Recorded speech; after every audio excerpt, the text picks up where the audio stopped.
La Asamblea de Westminster y la equidad de la ley judicial, por Greg Bansal.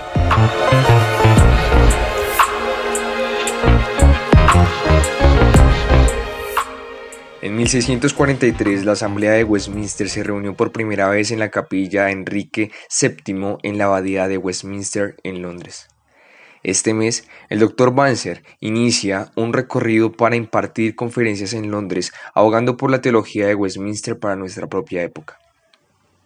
Este año, 1993, celebramos el 350 aniversario de la convocación y reunión de la Asamblea de Westminster, 1643-1649. Aquel cuerpo de teólogos que produjo la magnífica expresión de la doctrina reformada en la Confesión de Fe de Westminster y en los catecismos. Aquellos que aman la fe una vez dada a los santos debiesen regocijarse por la memoria de este evento que marcó una época y saboreará la solidez de los estándares teológicos que son el legado perdurable de la Asamblea. El logro en Westminster fue profundo para la historia, tanto de la Iglesia como del Estado. El escenario político.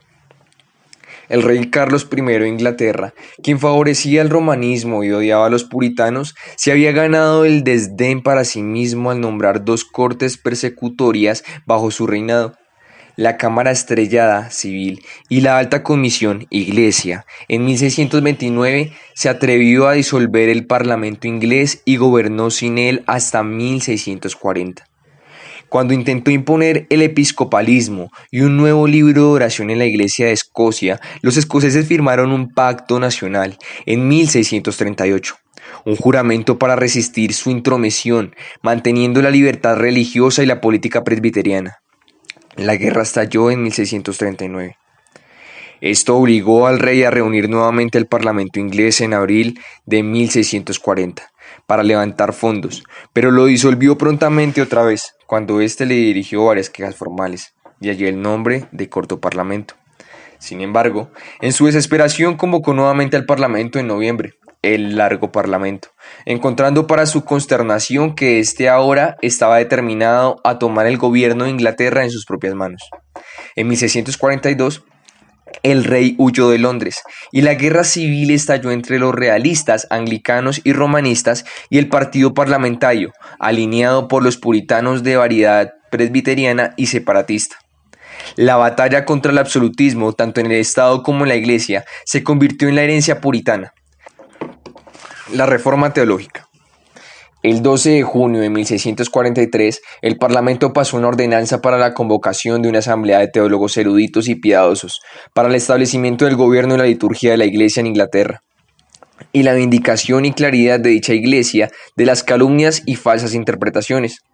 Fue una asamblea verdaderamente representativa del ámbito inglés y de una amplia diversidad de opiniones teológicas. Se reunió originalmente el 1 de julio de 1643 en la abadía de Westminster. Ese mismo verano, el Parlamento entró en el pacto y la Liga Solemne con Escocia, acordando reformar la Iglesia inglesa en doctrina, adoración y gobierno para asegurar la uniformidad religiosa entre Escocia, Irlanda e Inglaterra. En consecuencia, 8 comisionados escoceses se unieron a la Asamblea de Westminster y ejercieron un considerable liderazgo en sus deliberaciones y dirección.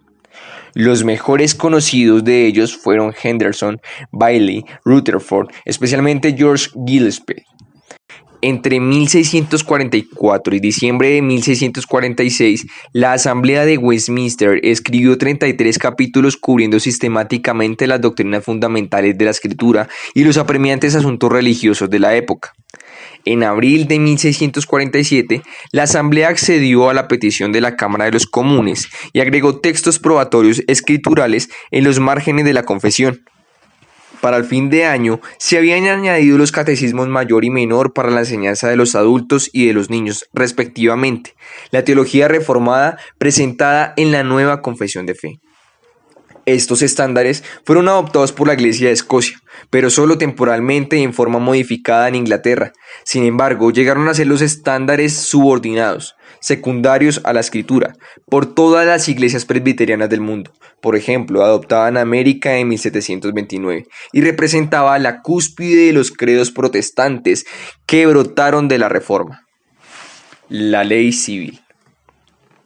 Está claro que el celo puritano por la teología reformada no era, dada la agitación de su día, hostil a los intereses sociopolíticos.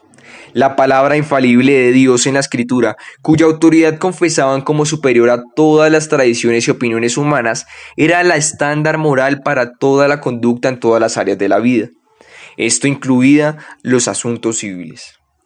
Dada la condición degenerante de la sociedad moderna, con una escala aterradora de actividad criminal y casi el fracaso total de nuestro actual sistema penal, no es irracional para aquellos que aman la fe reformada y su cosmovisión bíblica global pedir lo que nuestros antecesores puritanos confesaron con respecto a la justicia de Dios en el área de la ley civil. ¿Podrían sus voces de hace 350 años hablarnos con una mayor consistencia y solidez escritural que las confusas opiniones de nuestra débil y caprichosa generación? ¿Qué dijeron los teólogos de Westminster sobre aquellas provisiones de la Escritura que se dirigen a los magisterios civiles y el castigo del crimen, particularmente aquellas normas civiles encontradas entre las leyes judiciales de Moisés? Éxodo 21-22, en el capítulo 19, sección 4, la confesión nos enseña: a los israelitas, en cuanto cuerpo político, también se les dio leyes judiciales. Estas expiraron junto con ese estado. Aquello que ahora era obligatorio en esas leyes es lo que la equidad original de ellas lo requería, pero nada más. La actitud popular de nuestra generación, tanto fuera como dentro de la iglesia cristiana, lo cual es un comentario en sí mismo, es que las leyes civiles de la revelación mosaica son descabelladas, anticuadas y con seguridad no son moralmente aceptables para los estados modernos. Aquellos que, como los teonomistas, no repudian la validez moral y el uso de las leyes judiciales mosaicas en los asuntos políticos contemporáneos, se han amontonado desprecios sobre ellos como tontos anacrónicos y tiranos peligrosos. Hoy, incluso teólogos que afirman ser reformados ridiculizan ampliamente o enfáticamente rechazan la aprobación teonómica de la validez de las leyes civiles del Antiguo Testamento. Pero debiésemos preguntar honestamente, ¿quiénes están más cerca de la teología reformada de la Confesión de Westminster sobre este punto hoy? ¿Los teonomistas o sus detractores? Aún un crítico tan hostil como Meredith Kline tuvo que conceder que la Confesión de Westminster y los catecismos son teonómicos en perspectiva. Tomando una mirada más detallada a la cuestión, Sinclair Ferguson tuvo que reconocer más tarde que la sección 19.4 en la Confesión es en verdad consistente con la posición teonómica, y que hay una coincidencia práctica entre los puntos de vista de los comisionados de Westminster y las aplicaciones civiles de la visión teonómica hoy. Teonomía, una crítica reformada. Su única esperanza era mostrar que la Confesión de Westminster no requiere estrictamente una interpretación teonómica.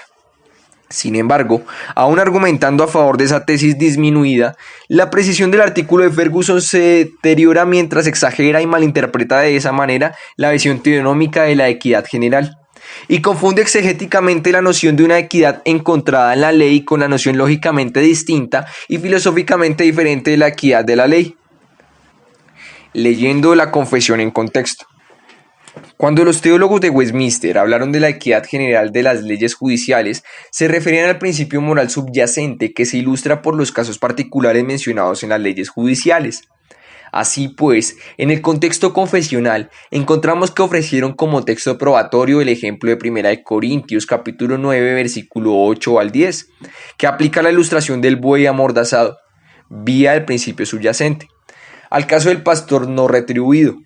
Este mismo tipo de tratamiento se encuentra a través de toda la exposición del Catecismo Mayor de los 10 Mandamientos, donde las leyes casuísticas del Antiguo Testamento son citadas fácilmente como autoritativas, aunque dándoles una aplicación moderna, con respecto a las verjas en el tejado. Número 35. En el contexto histórico, podemos confirmar que el entendimiento anterior es lo que los puritanos querían decir por la equidad de la ley. Por ejemplo, en 1575, Thomas Cartwright habló de la ley judicial, diciendo: el príncipe y el magistrado, guardando la sustancia y la equidad de ellas, como si fuese la médula, pueden cambiar la circunstancia de ellas como los tiempos, los lugares y las maneras en que la gente puede requerirlos. La forma cultural puede ser alterada, pero la médula o sustancia subyacente es requerida perpetuamente. Por ciento, Cartwright halló tal equidad perpetua en la pena de muerte por la blasfemia, el adulterio y el incesto. William Perkins la halló en la pena capital para las brujas. Philip Stubb dijo de la pena de muerte por blasfemia, cuya ley judicial permanece en vigencia hasta el fin del mundo. Vea el Diario de la Reconstrucción Cristiana. Para los puritanos de Westminster, la sustancia de las leyes judiciales era tan obligatoria como los 10 mandamientos. Las leyes judiciales servían para dar definición a los 10 mandamientos. Invalidar los primeros sería, por lo tanto, invalidar o alterar los últimos. Esa es la razón por la que leemos que, de acuerdo a los estándares de Westminster, el decálogo no es la extensión plena de la ley moral, sino más bien el sumario de la ley moral. Estamos obligados a toda la ley moral y no simplemente a su expresión sumaria. Note, luego, que los escritores de la Confesión de Westminster fueron bastante precisos en su declaración acerca de las leyes judiciales de Moisés. De acuerdo a ellos, estas leyes no fueron abrogadas, que es el lenguaje usado de la ley ceremonial, que fue puesto a un lado debido al cambio de administración pactual del antiguo al nuevo pacto. La Confesión nos enseña no que las leyes judiciales fueron abrogadas, sino más bien que expiraron, debido a la expiración de Israel como un cuerpo político. Cuando el cuerpo político particular para el cual fueron formuladas pasó, la formulación literal o forma específica de las leyes judiciales fue puesta fuera de circulación. Solamente el principio subyacente, equidad, de aquellas ilustraciones históricas continúa siendo obligatorio. Expiraron no puede significar en el contexto confesional que los cristianos modernos están libres de la obligación de las leyes judiciales.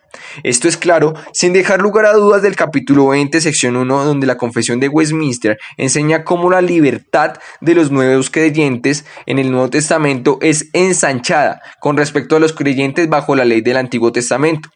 Especifica libres del yugo de la ley ceremonial a que estaba sujeta la iglesia judaica, pero no dice absolutamente nada acerca de libertad de las leyes judiciales. Se tomaba su equidad como perpetuamente obligatoria. ¿Qué significaba la sección 19.4 para los puritanos en el contexto histórico? Casi todos los estudiantes reconocen que el teólogo destacado y la autoridad más persuasiva en la Asamblea de Westminster fue el comisionado escocés George Gillespie.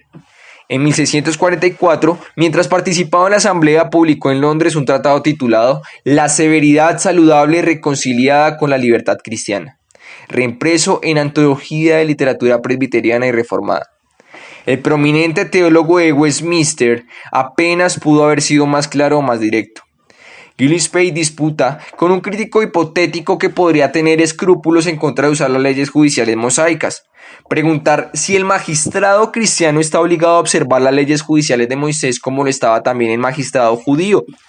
Gillespie declaró que él está obligado a aquellas cosas en la ley judicial que son incambiables y comunes a todas las naciones, pero no a aquellas cosas que son mutables o propias de la República Judía, tales como el año de jubileo, de la remisión de las deudas, la institución del levirato, etc., trazando así la distinción exacta entre la forma o peculiaridad cultural y la equidad subyacente de las leyes judiciales que hemos señalado antes. Gillespie presenta razones que, dice él, prueban que el magistrado cristiano está obligado a observar estas leyes judiciales de Moisés que asignan los castigos de los pecados contra la ley moral. El requerimiento perpetuo de la ley judicial incluía para Gillespie, de esta manera, las sanciones penales del Código Civil mosaico. En buen estilo teonómico, Gillespie argumentaba que si esto no fuese cierto, los castigos civiles se harían arbitrarios, lo que es contrario a lo que se requería del magistrado, que funcione como un ministro de Dios. El magistrado moderno no puede mejorar ni la justicia ni la sabiduría de la ley de Dios según Gillespie, puesto que todo ha de hacerse para la gloria de Dios. 1 Corintios 10:31. ¿Cómo glorificará el magistrado cristiano a Dios más que por observar las propias leyes de Dios, las más justas, siendo que como tales no pueden mejorarlas? Más adelante probó su punto a partir de Mateo 5:17, notando que las palabras de Cristo allí abarcan la totalidad de la ley judicial. Uno debe presumir la continua validez de cualquier ley del Antiguo Testamento, a menos que haya una justificación bíblica para hacerla a un lado o alterar su observancia. El argumento de Gillespie es totalmente teonómico. Quien sostenga que el magistrado cristiano no está obligado a aplicar tales castigos para tales pecados, está obligado a probar que esas anteriores leyes de Dios están abolidas y mostrar algunas escrituras para ello. Gillespie escribió que la misma razón de inmutabilidad que se encontraba en los castigos mosaicos se encuentra también en las ofensas. Si el adulterio es todavía tomado como una ofensa hoy, entonces la penalidad asignada para ello en la ley también debería ser normativa. Continuando su línea teonómica de argumentación, Gillespie señalaba que la ley judicial no era típica y así no podía agruparse con la ley ceremonial. Aunque tenemos escrituras claras y completas en el Nuevo Testamento para abolir la ley ceremonial, sin embargo no leemos en ninguna parte en todo el Nuevo Testamento de la abolición de la ley judicial, en tanto que concierna al castigo de los pecados contra la ley moral. Entonces, no puede haber duda que el teólogo más destacado e influyente de la Asamblea de Westminster sostenía que la equidad general de las leyes judiciales mosaicas continuaban requiriendo de los oficiales civiles en la era del Nuevo Testamento que hicieran valer las naciones penales de esa ley. Según George Gillespie, la voluntad de Dios en la concerniente a la justicia civil y a los castigos en ninguna parte es revelada tan plena y claramente como la ley judicial de Moisés. Esta, por lo tanto, debe ser el puntual y la estancia más segura para la conciencia del magistrado cristiano. Gillespie abiertamente declaraba que no tenía dudas en sostener que aquel que sería castigado con la muerte bajo la ley judicial aún es punible hoy por la muerte, y aquel que no fue castigado con la muerte entonces ha de ser castigado con la muerte ahora. Él miraba al Estado moderno como regulado en su Código Civil por las provisiones penales de la ley de Moisés. Sigland Ferguson reconoce el fuerte beneficio hermenéutico de mirar de las perspectivas de los comisionados escoceses Gillespie y Rutherford para interpretar la Confesión de Westminster en la sección 19c. Incluso añade que Rutherford argumentaba en un tratado de 1649 que cualquier cosa que los gobernantes fuesen ordenados para hacer en el Antiguo Testamento, todos los gobernantes están obligados a hacerlo. Desdichadamente Ferguson luego procede falazmente a representar el desacuerdo subordinado con Gillespie sobre la manera o severidad de algunas de las penalidades civiles como una disputa antiteonómica, en lugar de un debate interino entre teonomistas acerca de lo que la evidencia bíblica requiere específicamente. Conclusión. Aquellos que abogan por la justicia, la sabiduría y la continua autoridad de las leyes civiles mosaicas para nuestra sociedad degenerante hoy tienen una razón especial para regocijarse en el 350º aniversario de la Asamblea de Westminster. Que la fidelidad bíblica, la consistencia teológica y la relevancia social de nuestros antecesores puritanos sean un ejemplo inspirador y de confianza para todos nosotros. Que su voz sea escuchada otra vez en nuestra generación.